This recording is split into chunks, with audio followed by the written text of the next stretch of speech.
Okay, so this video is going to show how to wirelessly present your board to a student so that they can receive the screen on their device.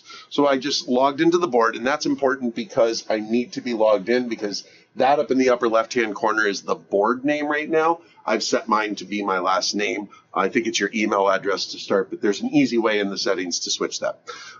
What I'm then doing is going down here and looking for the magic box. And in the magic box at the bottom is wireless presentation.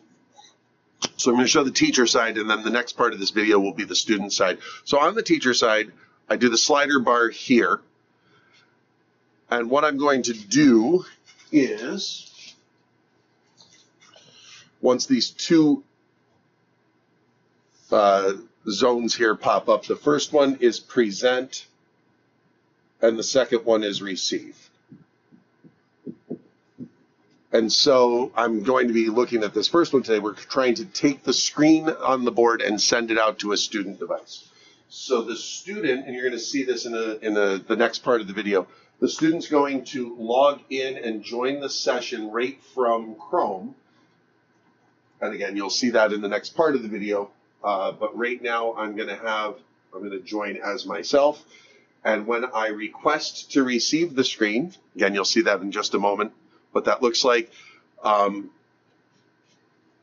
It's going to pop up in this first box that somebody, there it is, the number 1 there, Andrew Yarkler is requesting to see the board. When I click on that and click on the red name,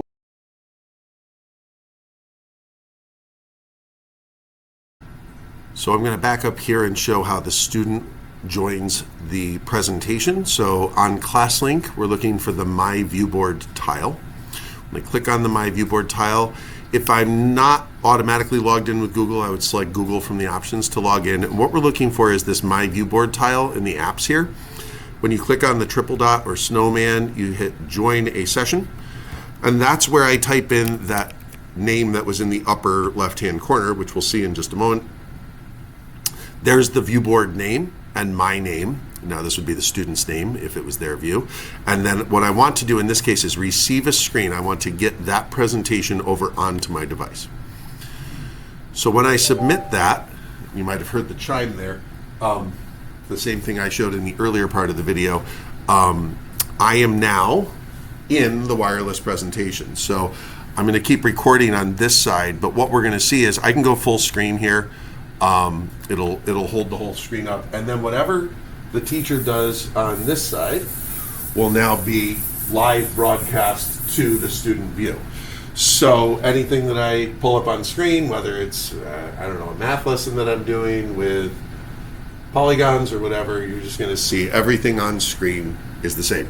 But what we discovered this morning when we were looking at this is that if I go to the home, it's actually going to show everything. So if I, for instance, want to pull up my visualizer, which I can also do in the Viewboard software, I could potentially have something that I was working on, a math sheet or something like that.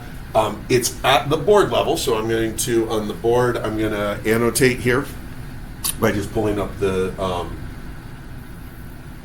tools, but I could also work right here on the paper itself. So if I was to choose to work on the paper, the student would see, but all of this is cast right to the student's screen. They're seeing all the moves right here on the receive screen from my viewboard. And like I had indicated, that document camera can actually be used right here in the viewboard itself by simply going to the magic box. All the way at the bottom is camera.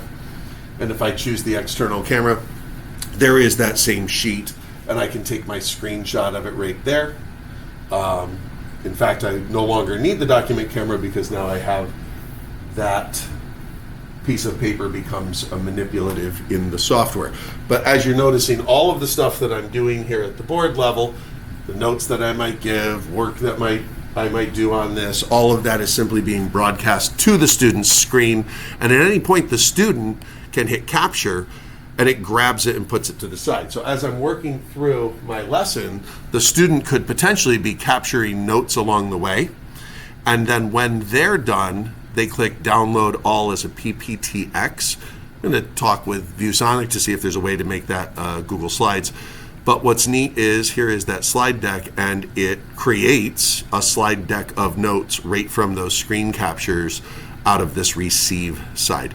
So that is sort of start to finish the way that that works. And on the teacher end, which you'll see on the screen right now, you'll see wireless presentation.